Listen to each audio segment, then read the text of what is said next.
War is more than just the highlight reel we see. What is the reality for troops in combat? Well, leaked footage from Ukraine shows us another side of the war.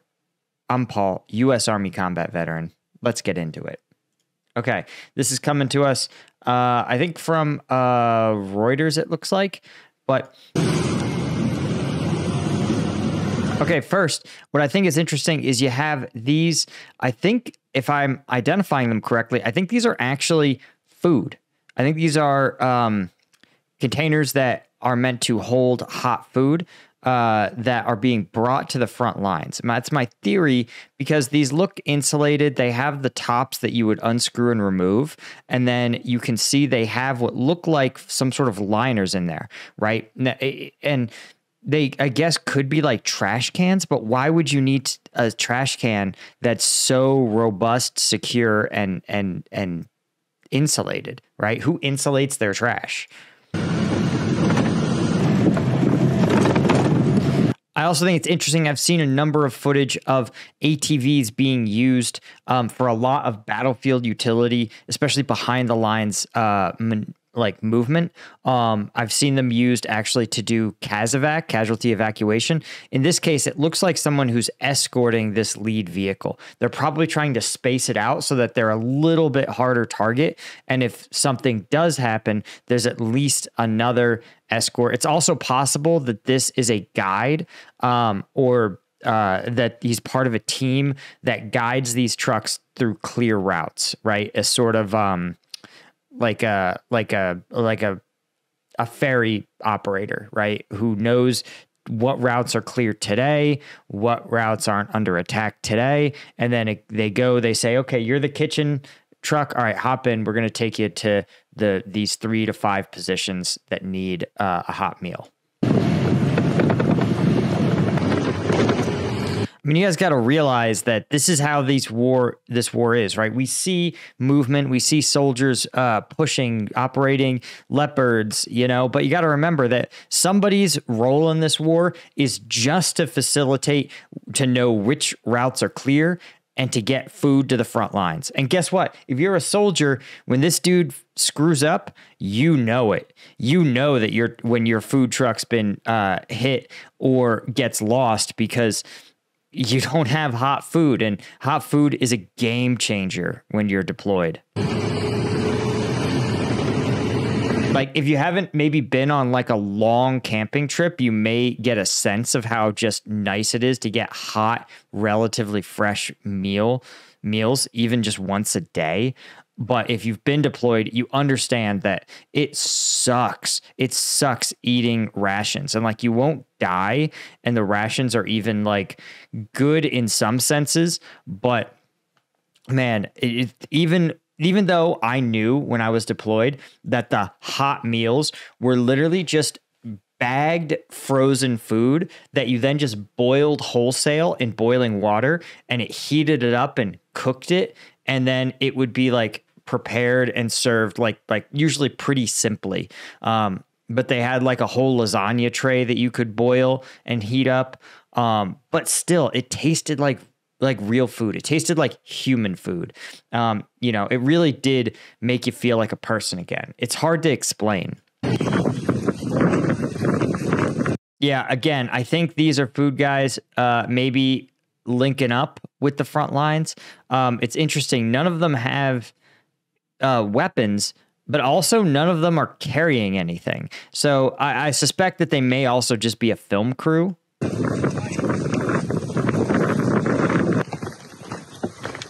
Okay, so they're coming up on these positions, right? They're all wearing military uniforms, but they don't have weapons, which is really puzzling to me. It may be a security thing, right? They may be like, hey, if you're going to approach this position to avoid friendly fire, it's easiest to do so without weapons. It may be a point where this is such a quiet area of the front lines, right? It says it's in Donetsk. So if we take a look, it may be just a part of Donetsk that's so quiet that they're just like, hey, we keep our weapons in the fighting positions, but when we leave, like, there's not really a big reason. And so here is Donetsk city, and you can see there's a pretty high concentration of Russian troops pushing near Obdina, and Vodiane, right? They're trying to take Avdiivka, sure. But like, remember, there's still Ukrainian units, oh, sorry. Let me pull this up. Remember, there's a lot of Ukrainian units, right? Here's Donetsk. Here's like Donetsk city. And remember, yeah, there's a ton of combat actions taking place here, right? A high concentration of Russian forces. But remember, there's also just these very low concentration areas, right? Out here. There still needs to be manned. Someone needs to make sure that Russia doesn't step up its activities or attempt to push here. You can't have nobody, right? So troops are here, but they have simply a lower pace of combat because it's not a priority. And so I think both sides oftentimes just simply put troops, a thin line of troops here who just sort of stare at each other, right? These units, the 132nd, right? They're just chilling. They're in these positions. They're not getting attack orders. They're probably not equipped for real substantial attacks. They're just making sure Ukraine doesn't launch any surprise attacks. And then the Ukrainian troops probably have the same set of orders. And I think that's what these troops are. So they probably experience, a significant amount of combat, but relative to other troops, it's probably not that heavy duty, but it doesn't mean that they get to slack off or screw around. Okay, so you can see, look, they've installed what I think are anti-drone nets. This is to prevent Russian drones from breaking into the trench line. Or dropped munitions, right? These will catch dropped munitions and prevent their detonators from going off potentially. Okay, I also want to point out there has been a lot of stories in the media lately that Russian troops struggle to build proper fighting positions. Now, what is a proper fighting position? Well, every war and every environment is going to be a little different, but I think this is actually a good example of a proper fighting position. And we'll break down some of the details here as we pan it out. Okay, so the first thing it has going for it is that it's reinforced with these sandbags, right? These sandbags form walls, and they're useful for a couple of reasons. First is that these sandbags can be more stable because they hold the dirt in place even when it gets wet. If you just dig a hole in the ground, you know that sometimes it rains, it gets wet, it gets soggy. There's a danger that it could actually collapse on you. And that is obviously would be a disaster, right? You can actually get buried under mud, whereas sandbags are a little less likely to have that happen.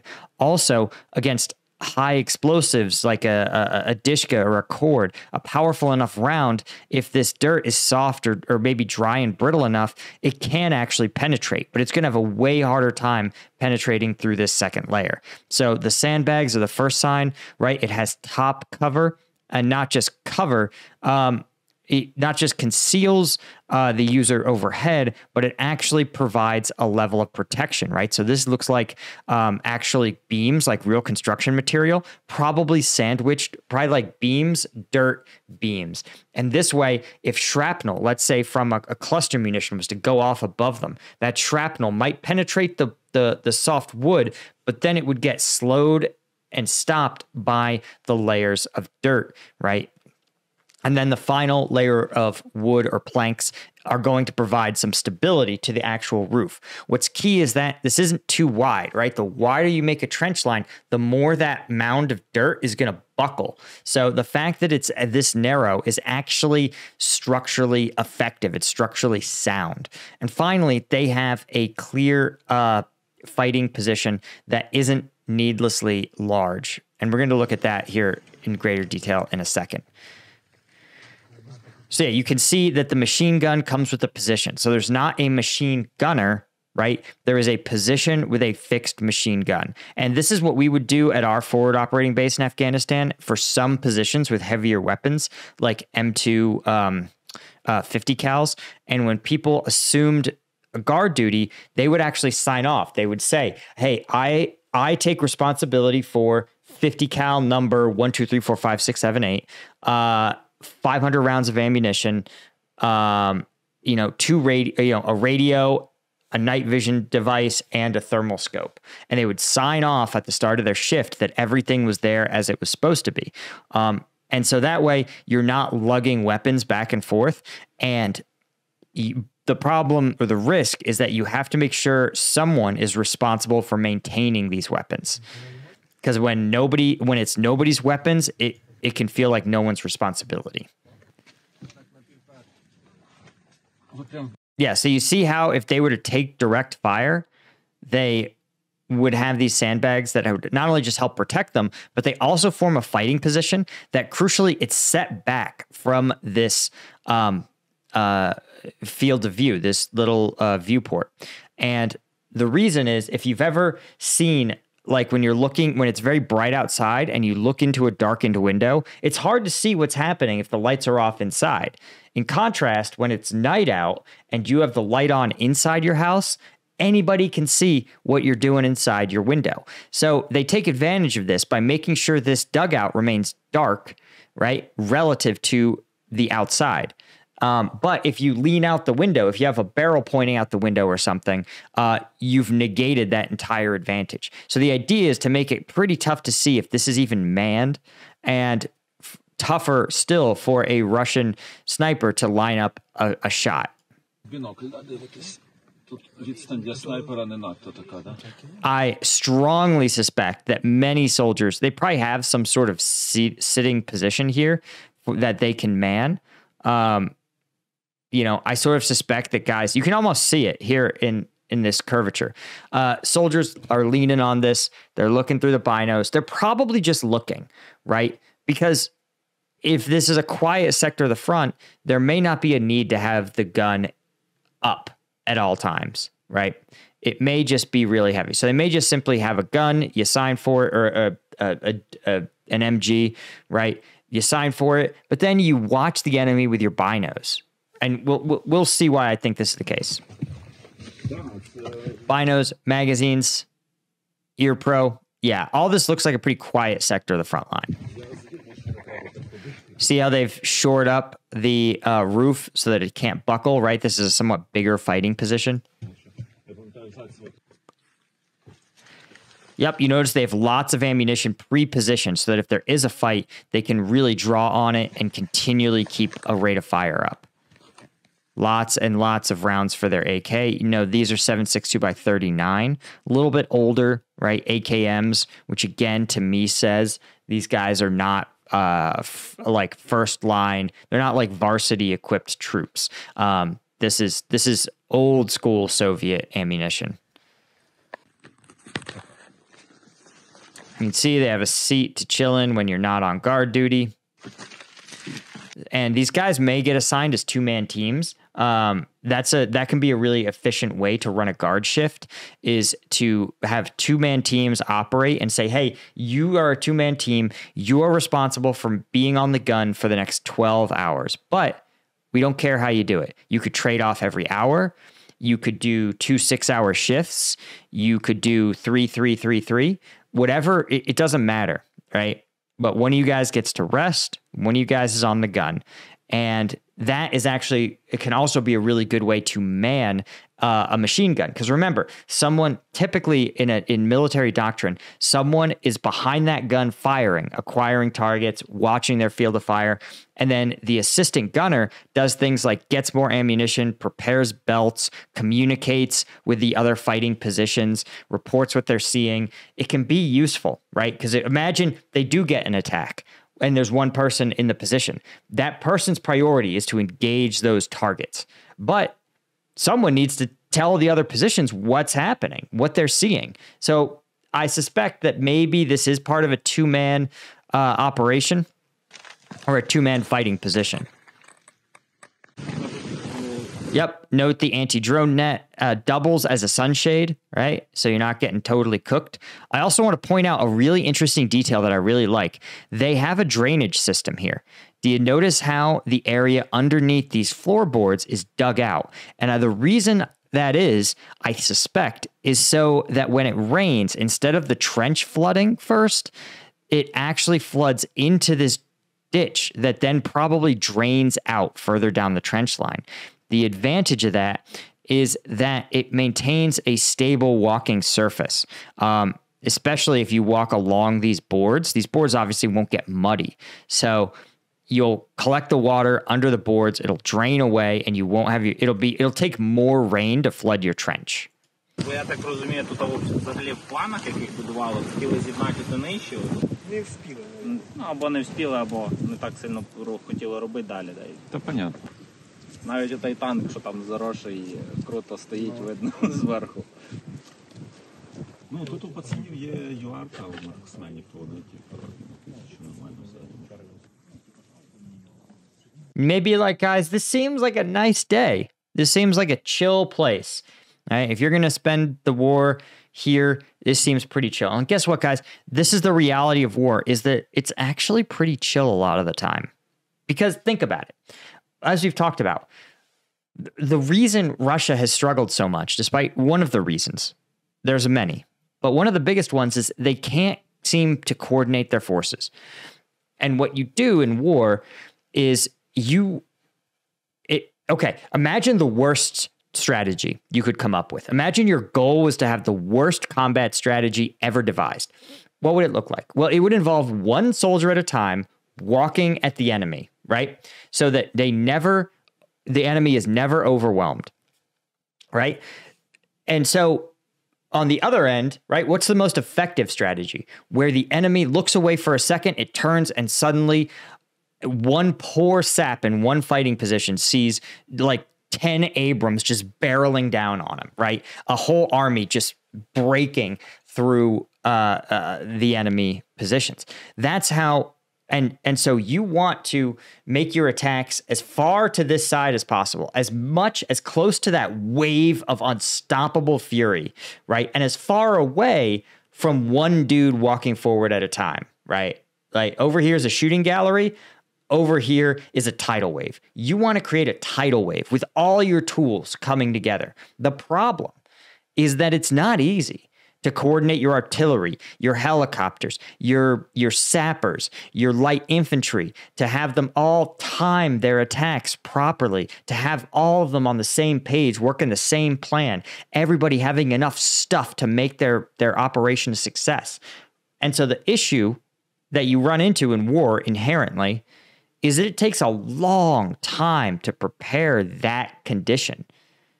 And that means that the other 99 days out of 100, you're chilling. You're these guys. You're in this position. You're man in a position. You're staring out at the Russians, right? You're watching the cats. You should not have cats in your trench line. Like, I don't know what to tell you guys. You can't have wild animals, feral animals in your positions. It's a hygiene disaster. It's not acceptable. I get it. People love cats. Who doesn't? But you can't. It's hard enough to keep a sanitary condition when you're living in dirt. Remember, these guys are pooping somewhere. And they're not exposing themselves. They're not climbing out of their trench line for Russian snipers to take them. So yeah, it's already hard to do for humans. It's definitely hard to do for when you have humans, you have cats, you have dogs, you have creatures. No, humans only in the trench. That's the rule. You can see these guys are just absolutely chilling. And don't get it twisted. Every one of these guys undoubtedly has been in firefights with Russians. Zero doubt. There's no zero activity part of the front lines, right? If nothing else, the Russians just are occasionally going to attack just to check, just to be like, somebody's still there? Huh? Ukrainians still there? Because if there aren't, if the Ukrainians actually abandoned a part of the front line, those Russians are going to go back and they're going to say, yo, command, I think the Ukrainians left. I don't think there's anyone here. We need to push now because we won't have any resistance. We don't need to prepare for an attack. No one's on the other side. So, like, this isn't my way of being like, these guys aren't real ass soldiers and tough dudes who've been through it. I'm just pointing out that you guys as viewers, sometimes you see the 45-second clips of trench clearing. You got to understand that for every 45 seconds of high octane trench clearing, there's probably 45 hours of this. І там це у нас РПГ стоїть на поготові. АТшка. Yep, you can see. Yeah, see, this is a good fighting position. I wish this had an optic, but it's hard. Zeroing an optic for an MG is hard. I think they can just look through. But you see how even the sights are set to a certain elevation? They know the Russian positions. They know exactly where they want to have to put rounds. And that's just what you do, man. You just chill. You chill and watch.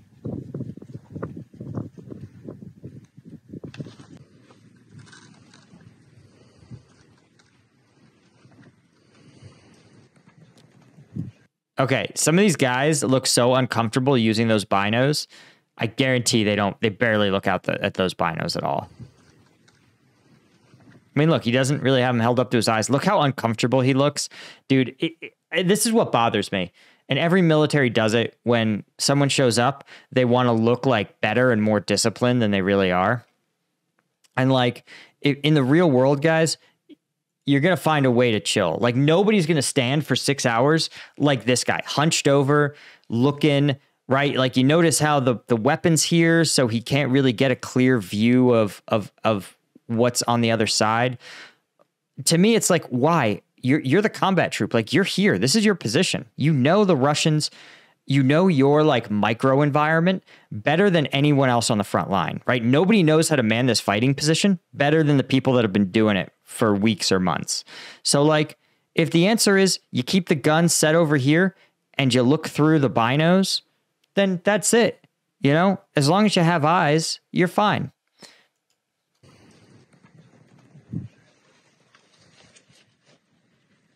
Тоді відбити. Це я тоді як поранений був. Вони нам на підкріплення приїхали ввечері.